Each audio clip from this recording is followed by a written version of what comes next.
Como eu explico para vocês que o Russell venceu o GP da Áustria, enquanto o Verstappen chegou na segunda posição a 2 segundos dele pelo menos, mas o destaque da corrida não foi a Mercedes e nem a Red Bull, e sim o senhor Charles Leclerc, que conseguiu ter uma das corridas mais vergonhosas, eu até diria umas corridas que mais expôs ele na carreira, eu acho que em toda a Fórmula 1 e toda a passagem que ele esteve por lá. Eu acho que foi uma das piores corridas que eu já vi um piloto fazer, dado o contexto que ele estava. Ele estava num carro bom, com ritmo bom o final de semana inteiro, largou na segunda posição e terminou chegando em oitavo, sendo ultrapassado pelo Hamilton 3 vezes. É o que a gente vai falar no vídeo de hoje. E claro, não vamos deixar passar também como que ficou o campeonato depois de uma corrida previsível, já que a Mercedes ganhou, mas com um temperinho especial. Tivemos uma batalha estratégica. Talvez a Red Bull poderia ter vencido se tivesse mais algumas voltas, se tivesse uma estratégia um pouquinho mais rápida, se tivesse ficado na pista e não batido na classificação. É o que a gente vai falar por aqui, mas é sempre bom deixar bem claro, né? O se não joga, se a minha avó tivesse 2 rodas, ela seria uma bicicleta, se tivesse 3, seria um triciclo. Senhoras e senhores, bem-vindos a mais um vídeo. Eu sou o Fernando, falo de Fórmula 1 todo dia aqui. Não esqueça de me seguir para ver mais. E já clica no like, porque o like ajuda muito na divulgação do vídeo. E senhoras e senhores, para quem estava comigo lá no Que Pode Esse, viu que a corrida foi bem animada e eu sinceramente gostei, tá? Eu gostei da corrida, embora não tenha sido no mesmo nível que as anteriores desse ano. Mas bem, vamos lá como é que ficou a classificação e aí eu vou te contando como é que foi a história. As 2 Cadillacs abandonaram no começo da prova porque o carro começou a pegar fogo do nada, junto com o Carlos Sainz, que acabou abandonando durante a prova, gerando o Virtual Safety Car, que não influenciou tanto assim nas estratégias. Acabou que o Antonelli se deu bem, mas não mudou tanto assim na corrida, tá? E aí, o Stroll também abandonou, acabou atrapalhando até a McLaren na hora de ir pro box, mas também não teve tanta influência assim. Alonso, 18º, ficou na pista só para atrapalhar todo mundo. 17º para Albon, 16º para Ocon, 15º para Colapinto, 14º para Perman, Gasly, e aí vem as duas posições que a Audi alugou nesse campeonato. 12º para Hülkenberg, 11º para Gabriel Bortoleto. Não pontuaram, mas ficaram ali na borda. É a famosa posição Ceará e Vasco do Campeonato Brasileiro 2010. E agora vem a bagunça. 10º Lindblad, 9º Liam Lawson, 8º Charles Leclerc. Vamos ao que aconteceu com Leclerc. Ele largou na primeira fila, em segundo lugar, perdeu a segunda posição para o Hamilton já no começo da prova e começou a cair para trás, sem motivo algum, sem reclamar do carro, sem reclamar do pneu. Parece que realmente o problema foi aquela peça que fica entre o volante e o banco. E assim ele foi, tanto é que muita gente começou a desconfiar, ele deve estar com algum problema, ele tem que falar no rádio logo, alguém não expôs para o mundo o que ele estava enfrentando, um grande dilema ali naquele carro, porque tinha algo acontecendo. Não era possível que o Leclerc estava fazendo uma corrida tão ruim. Pois bem, assim ele continuou, o Hamilton parou na frente dele, voltou atrás, ultrapassou. Hamilton parou de novo, voltou atrás dele e ultrapassou. Não adiantava o Leclerc fazer pit stop, ele sempre estava voltando atrás dos outros. Tanto é que ele foi ultrapassado pelo Piastri também nessa brincadeira mais de uma vez.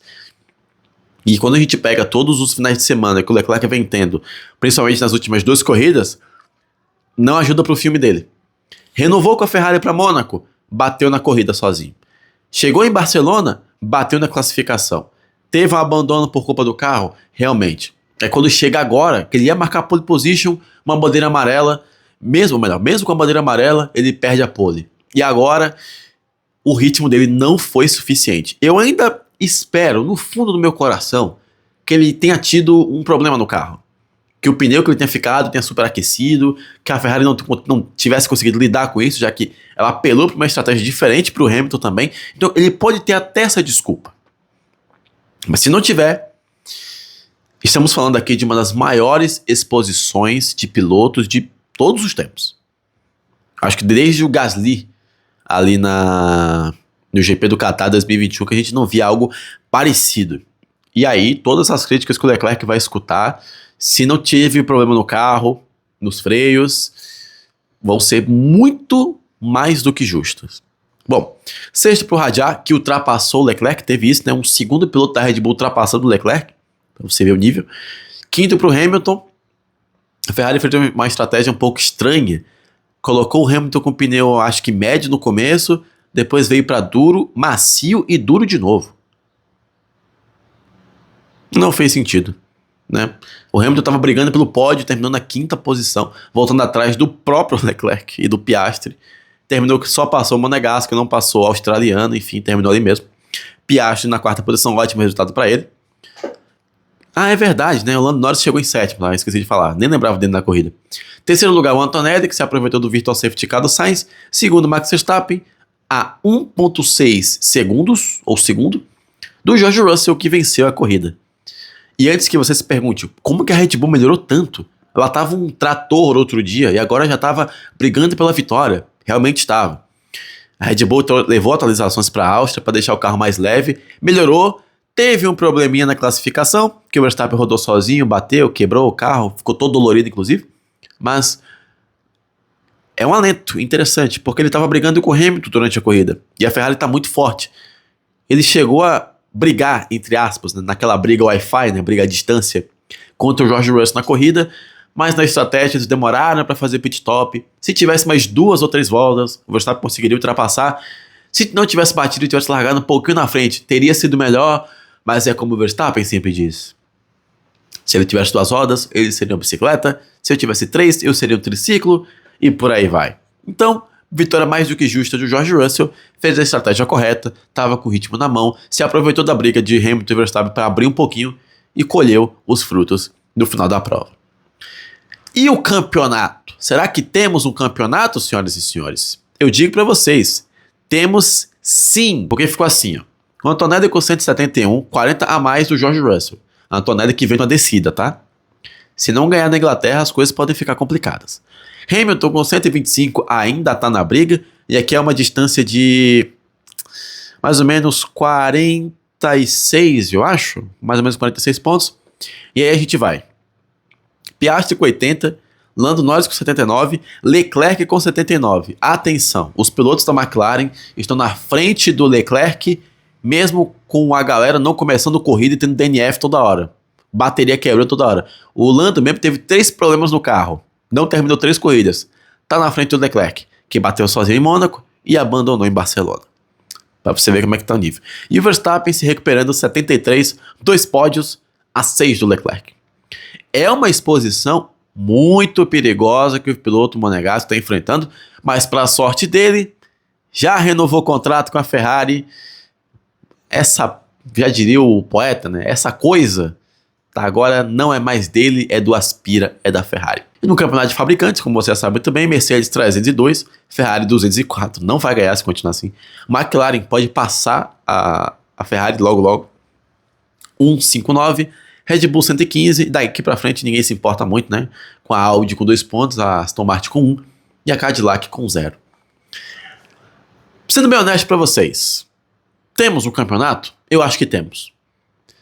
Não só pela demonstração de força que a Red Bull teve hoje, beleza que na Áustria ela sempre corre bem, mas é uma demonstração de força muito interessante. A ver como é que ela vai funcionar no circuito, por exemplo, que é o circuito de Silverstone, que é o próximo, com curvas mais rápidas. Mas eu genuinamente acho que temos algo crescentemente interessante. Não só pelas equipes chegando, como também pelo próprio George Russell aparecendo mais vezes. Garantiu a pole position, com muito mérito dele ontem, e garantiu a vitória hoje. Mas, mesmo com tudo isso, não adianta, cara. O destaque da corrida foi mesmo o Leclerc, porque até mesmo quem defende já tá mudando de ideia. Nessa semana agora você certamente vai ver um monte de vídeo aparecendo no YouTube agora, inclusive meu, eu acho, falando que o pessoal cansou de defender o Leclerc, porque todas as vezes que a gente acha que vai acontecer alguma coisa pro Leclerc ganhar o título, ele toma a pior decisão, ele vai mal na pista, ele, não sei, ele aceita as coisas e termina se dando mal. E não tem como a gente fugir muito disso daqui. Acho que foi uma das piores corridas que eu já vi um piloto fazer, dado o contexto. E cara, de verdade, eu não tenho nem mais o que falar do Leclerc aqui. Vou ser bem honesto pra vocês. Não tem mais. Bom, quero saber suas opiniões. Comenta aqui embaixo. Se gostou do vídeo, clica no like e se inscreve pra ver mais. E eu te vejo no próximo pra falar de Fórmula 1, tá? Tamo junto. E eu acabei de receber informação. Calma, acabei de receber informação. O Alonso acabou de ganhar a bandeirada. Até o próximo vídeo.